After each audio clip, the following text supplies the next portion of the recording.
Hi friends, ഇന്ന് നമുക്ക് നമ്മുടെ വീട്ടിലുണ്ടായ അച്ചിങ്ങ വെച്ച് ഒരു മെഴുക്ക് പുരട്ടി ആയാലോ.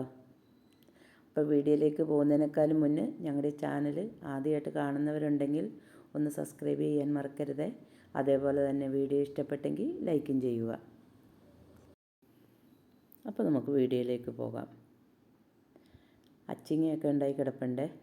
ഇതിപ്പോഴേ പറിച്ചില്ലെങ്കിൽ തത്ത കണ്ടിട്ടുണ്ടെങ്കിൽ മൊത്തം കൊണ്ടുപോകും. അപ്പം അതുകൊണ്ട് നേരത്തെ ഇങ്ങോട്ട് പറിച്ചെടുക്കുവാണ്.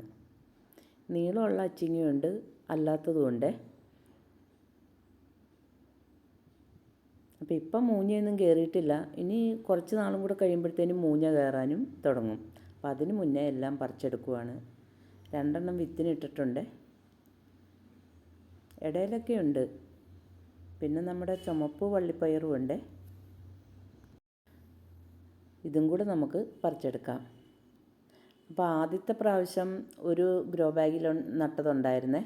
അതപ്പോൾ അതിൻ്റെ ഉണ്ടാകൽ കഴിഞ്ഞപ്പോഴത്തേനും ഉണങ്ങിപ്പോയത്. ഇനി നമുക്കിത് നീളത്തിൽ മുറിച്ചെടുക്കാം.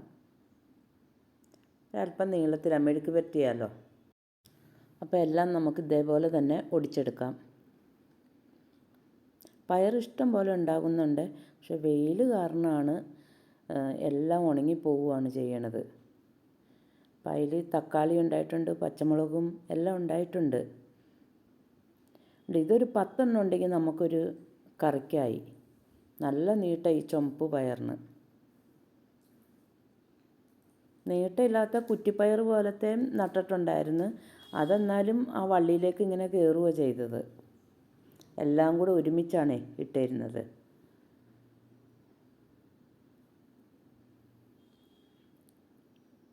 അപ്പോൾ പൊളിയാനുള്ളത് നമുക്ക് പൊളിച്ചും ഇടാം. കണ്ടോ, നല്ല നീട്ടമുണ്ട് ഇതിന്.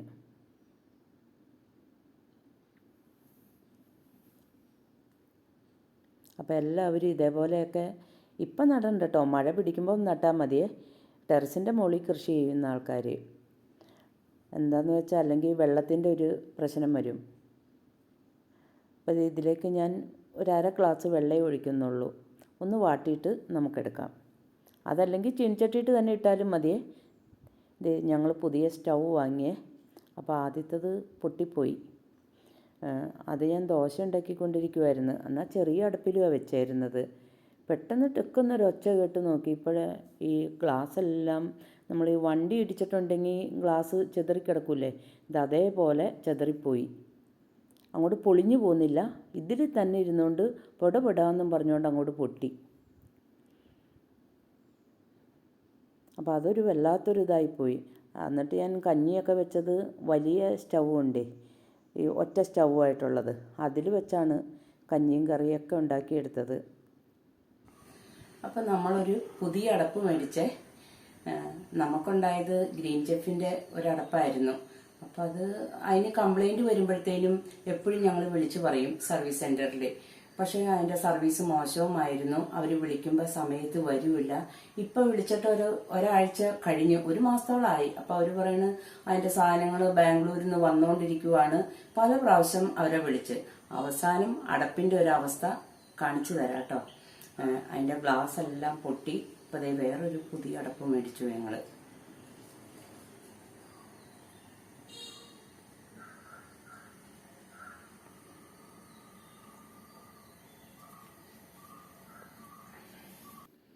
അപ്പോൾ ഈ ഗ്രീൻ ചെഫിൻ്റെ അടുപ്പ് മേടിക്കുമ്പം എപ്പോഴും നമ്മൾ 2-3 പ്രാവശ്യം ഒന്ന് ആലോചിച്ചിട്ടേ വാങ്ങാവുള്ളൂ. എന്താണെന്ന് വെച്ചാൽ ഇതിൻ്റെ സർവീസും മോശമാണ്, 2 വർഷത്തെ ഗ്യാരൻറ്റിയുമാണ് ഉള്ളൂ. എല്ലാത്തിനും ഈ ഗ്ലാസ്സിന് ഗ്യാരൻറ്റി ഉണ്ടാവണമെന്നാണ് പറയണത്. പക്ഷെ നമുക്കിതിന് ഗ്യാരൻറ്റി ഒന്നും കിട്ടിയിട്ടില്ല. അപ്പോൾ നമുക്ക് ചീനിച്ചട്ടി അടുപ്പത്ത് വെച്ചിട്ടുണ്ട്. അതിലേക്ക് ഒരു 2 സ്പൂൺ വെളിച്ചെണ്ണ ഒഴിച്ചു കൊടുക്കാം. എണ്ണ നല്ലതുപോലെ ചൂടാവട്ടെ.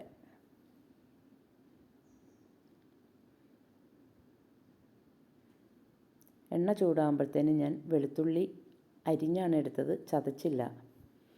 അതിട്ട് കൊടുത്തു. വെളുത്തുള്ളി ഒന്ന് മൂക്കട്ടെ.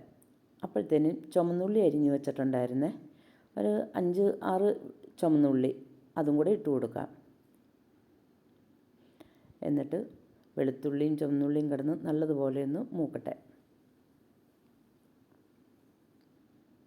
ഞാനിപ്പോൾ എളുപ്പത്തിന് വേണ്ടി ചെയ്തതാണ് അരിഞ്ഞെടുത്തത്.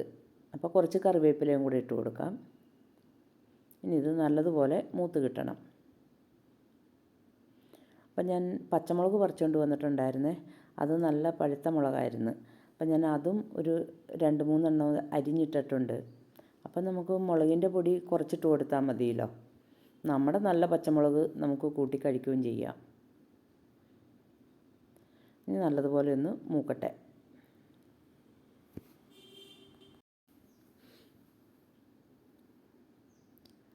തീ കുറച്ചാണ് ഇട്ടിരിക്കുന്നത്.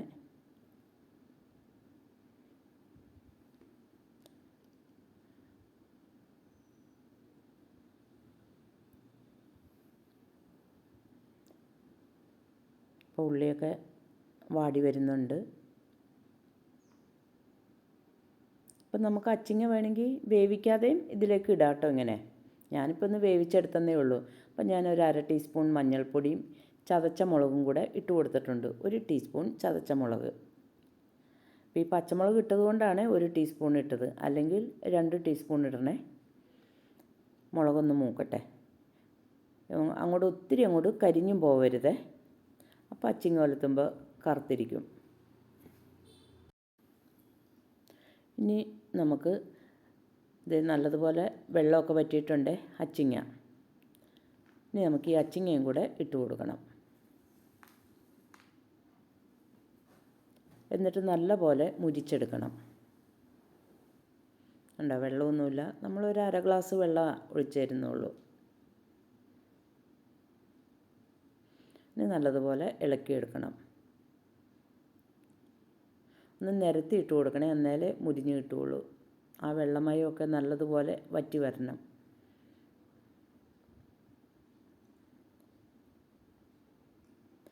ഈ ഒരു കറി ഉണ്ടെങ്കിൽ നമുക്ക് വേറെ ഒരു കറിയും വേണ്ട.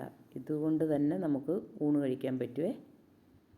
ഇതുപോലെ നിരത്തിയിട്ട് കൊടുക്കണം. ഉപ്പുണ്ടോയെന്നൊന്ന് നോക്കാം.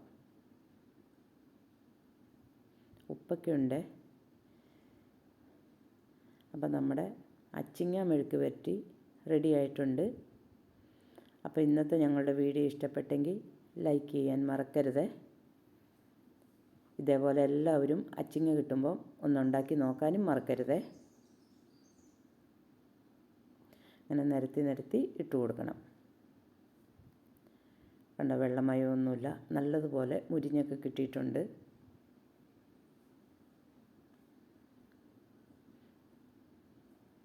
അപ്പോൾ എല്ലാവർക്കും താങ്ക് യു.